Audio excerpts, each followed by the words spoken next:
హాయర్స్ welcome to our channel. ప్రస్తుతం మనతో పాటు భరద్వాజ్ గారు సీనియర్ జర్నలిస్ట్ ఉన్నారు. వారితో ఒకసారి మాట్లాడదాం. సార్ నమస్కారం. సార్ నమస్తే సార్. ఆర్కే గారి కొత్త పలుకులు అంటే వారం వారం ఆయన మాట మార్చేస్తున్నట్టుగా కనిపిస్తుంది సార్. ఒక వారం ఆయన వైసీపీ వాళ్ళలా ప్రవర్తిస్తే మీకు వాళ్ళకి తేడా ఏముంటుందని రాస్తారు, ఇంకో వారం ఏమో చూస్తే ఎందుకు వాళ్ళ ప్రవర్తించట్లేదు అని రాస్తారు. మరి ఈ వారమే చూసుకుంటే టీడీపీ అంటే చంద్రబాబు నాయుడు గారు రెడ్ బుక్ ఇంప్లిమెంటేషన్కి ఇంకా అనుమతి ఇవ్వలేదు, లేకుంటే ఇంకా కేసులు ఎక్కువగా చూడొచ్చు, జస్ట్ శాంపుల్ మాత్రమే అన్నట్టుగా రాసుకొచ్చారు.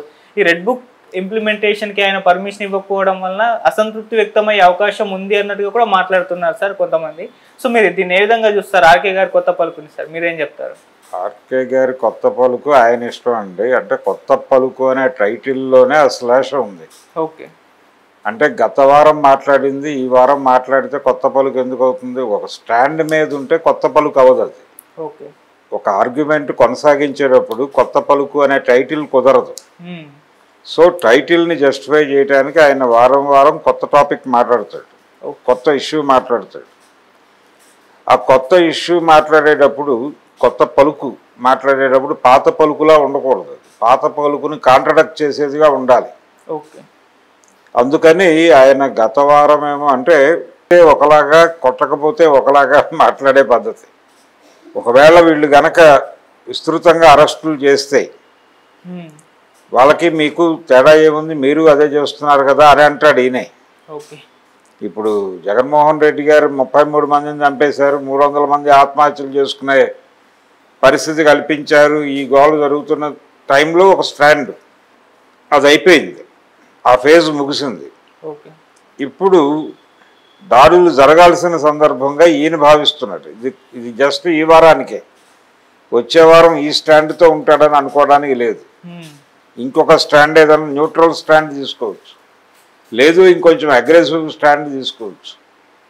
ఏది ఏమైనప్పటికీ ఈయన ఆ పార్టీకి దిశానిర్దేశం ఇవ్వడానికి శతవిధాల ప్రయత్నం చేస్తూ ఉంటాడు. ఈయనేమో తెలంగాణ, ఆయన ఆంధ్ర రాజకీయాలని శాసించడం కోసం విపరీతంగా కష్టపడటం అనేది మనకు కనిపిస్తుంది ఆంధ్రజ్యోతి కొత్త పలుకు ద్వారా. అందులో భాగంగానే రెడ్ బుక్ ఇంప్లిమెంట్ చేయడానికి చంద్రబాబు నాయుడు గారు అనుమతిస్తున్నట్టు లేదు. లేకపోతే ఈ పాటికి ఎంతమంది ఏ జైళ్ళల్లో ఊచలు లెక్క పెట్టేవాళ్ళు, ఎంతమంది ఏమైపోయేవారు. ఈ లెవెల్లో అంటే ఒక రకంగా ప్రొవోక్ చేయటం. చంద్రబాబు నాయుడు గారు ఎందుకు అనుమతి ఇవ్వట్లేదు, ఆయన కొంచెం సంయమనంతో వెళదామనుకుంటున్నారు అంటే దీనిలో రెండు ధోరణులు ఉంటాయి. మేము లేస్తే మనుషులం కాదు అని చెబుతూ అవతల వాళ్ళని భయపెడుతూ మేము మీలా కాదు, మాకు మీకు తేడా లేదా, మాకు మీకు ఉన్న తేడా వల్లనే మేము ఇలా ఉన్నాం, మేము రెడ్ బుక్ రాసుకుని కూడా ఇంప్లిమెంట్ చేయలేని పరిస్థితి, మీకు అసలు పుస్తకాలే అక్కర్లేదు, మీకు రెడ్ బుక్లే అక్కర్లేదు, మీరు పుట్టుకే దుర్మార్గమైన పుట్టుక, మీరేం చేసినా దుర్మార్గంగానే చేస్తారు అని ఎస్టాబ్లిష్ చేయటం. ఈ ధోరణిలో అది రెండు వైపులా పదునున్నటువంటి కత్తిలాగా నడుస్తుంది. అలాగే రాశాడు ఆయన, అంతకు మించి అందులో ఏ రకమైనటువంటి కొత్త కంటెంట్ లేదు, కొత్త విషయము లేదు, గందరగోళం తప్ప. ఆ గందరగోళం కూడా గందరగోళం అంటే ఇన్ ది సెన్స్ ఆయన కొంత గైడెన్స్ ఇచ్చే ప్రయత్నం చేస్తాడు పార్టీకి.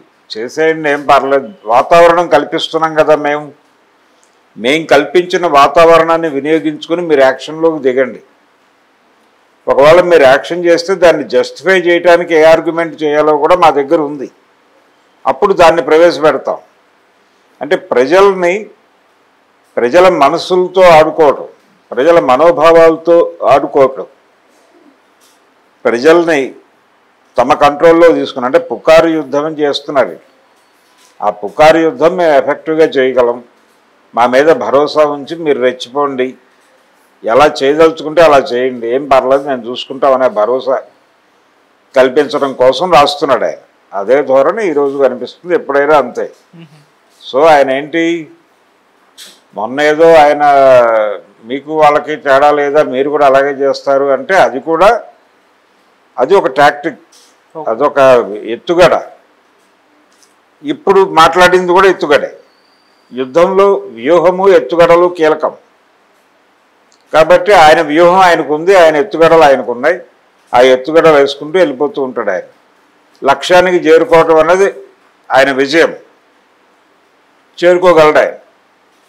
ఆయన ప్రస్తుతం 2 రాష్ట్రాల ప్రభుత్వాలను నడపడం కోసం ఆహారనిశలు చెమట వచ్చి కష్టపడుతున్నారు ఆయన. అక్కడ చంద్రబాబు గారి పాలనకి, ఇక్కడ రేవంత్ రెడ్డి గారి పాలనకి కూడా ఈయనే సరంగుగా ఉన్నాడు. ఇప్పుడు ఆయనే పడవ నడిపిస్తున్నాడు. అక్కడ పడవ నడిపించేది ఆయన, ఇక్కడ కూడా పడవ నడిపించేది ఆయనే. అందుకని తెరచాప లేపాలి, ఇవన్నీ చెయ్యాలి ఆయన. అందుకని ఆయన కష్టం ఆయన పడుతున్నాడు. ఆ కష్టాన్ని అప్పుడప్పుడు అలా, ఆ కష్టం కలిగించిన వేదనలో నుంచి అప్పుడప్పుడు అలా కొత్త పలుకు రూపంలో తన వాదాన్ని, తన నాదాన్ని ప్రపంచం ముందు పెడతాడు ఆయన. అంతకు మించి అదేదో కాంట్రడక్ట్ చేసినట్టు కాదు. జనాలకి వెన్న రాయాల్సిన సందర్భము ఉంటుంది, ఆ వెన్న రాసిన చోటే కొట్టాల్సిన సందర్భం కూడా వస్తుంది. దానికి దీనికి కూడా మేము సమర్థులమని చెప్పదలుచుకున్నాడు ఆయన. అంతవరకే సార్. అంటే చంద్రబాబు ఈ విధంగా సంయమనం పాటించడం వలన క్యాడర్లో అసంతృప్తి వ్యక్తం అవుతుంది. వాళ్ళు ఏదో ఊహించుకున్నారు, అధికారంలోకి వచ్చేస్తాం, ఇక ప్రతిపక్షాలను ఇబ్బంది పెట్టేస్తున్నాం అనుకున్నాం, కాకపోతే ఆయన కంట్రోల్గా ఈ రెడ్ బుక్ ఇంప్లిమెంటేషన్ పర్మిషన్ ఇవ్వట్లేదు, అసంతృప్తి వ్యక్తం అవుతుంది అన్నట్టు. పర్మిషన్ ఇస్తే ఈ పార్టీకి అందరూ లోపల ఉండేవాళ్ళు అనేది ఆయన సెన్స్. లోపల ఉండేవాళ్ళ బయట ఉండేవాళ్ళు అనేది వేరే గొడవ. ఇంప్లిమెంట్ చేస్తే వచ్చే సమస్యలు ఏమిటో ఆయనకు తెలుసు చంద్రబాబుకి. అందుకని ఆయన ధోరణిలో ఆయన ఉన్నాడు. వీళ్ళు అంటే ఆ ధోరణిని జస్టిఫై చేయటం, మొత్తం స్టోరీలో చంద్రబాబు నాయుడు గారు చాలా సంయమనంతో ఉన్నారు. కావేశాలకు గురి కావట్లేదు. జనాలు క్యాడర్ ఆవేశపడుతున్నా ఆయన ఆవేశపడటం లేదు, అడ్వాంటేజ్ తీసుకోవడం లేదు. చంద్రబాబు నాయుడు గారు స్థితప్రజ్ఞుడు. భగవద్గీతలో కృష్ణుడు చెప్పిన స్థితప్రజ్ఞత అనేది కేవలం చంద్రబాబు గారి దగ్గర మాత్రమే ఉందనేది కదా ఎస్టాబ్లిష్ చేసిన ఆయన ఫ్యాక్ట్. ఆయన దాన్నే నమ్ముదాం. చంద్రబాబు నాయుడు గారి లాంటి స్థితప్రజ్ఞుడిని మన జీవితంలో ఎప్పుడూ చూడలేదు అని అనుకుందాం. అలా మనం అనుకునేలా చేయటం రాధాకృష్ణ గారి లక్ష్యం. ఆయన చేశాడనే నమ్ముదాం. ఆయనతో గొడవ ఎందుకు మనకి? అంతకు మించి వేరే ఏమీ లేదు దానిలో. ఆయనకి జనం సమస్యలు అవి కాదు గొడవ. జగన్మోహన్ రెడ్డి దుర్మార్గుడు అని ఎస్టాబ్లిష్ చేయవలను, చంద్రబాబు నాయుడు చాలా ఉదాత్తుడు, ఆయన ప్రజల మనిషి అనేది ఎస్టాబ్లిష్ చేయడం కోసం ఏ కష్టం పడాలో అది పడతాడు ఆయన. కూటమి నరేంద్ర మోడీ గొప్పవాడు, చంద్రబాబు గొప్పవాడు, జగన్మోహన్ రెడ్డి దుర్మార్గుడు. జగన్మోహన్ రెడ్డితో పాటు కావాలంటే ఇంకో 2-3 పేర్లు వేసేస్తాడు ఆ ఏరియాలో. జాతీయ స్థాయిలో ఆయనకి ప్రస్తుతం జాతీయ స్థాయిలో కూడా ఎవరితోనూ శత్రుత్వాలు లేవు. కాంగ్రెస్ పార్టీతో కూడా మైత్రే ఉంది. అందుకని ఆయన ఇక్కడ అడపాదడపా కేసీఆర్ని చూస్తాడు, అక్కడ జగన్ని చూస్తాడు. వీళ్ళిద్దరి మీద టార్గెట్ చేసి ఏదో కథలు నడుపుతాడు. అంతకుమించి వేరే ఏం లేదు.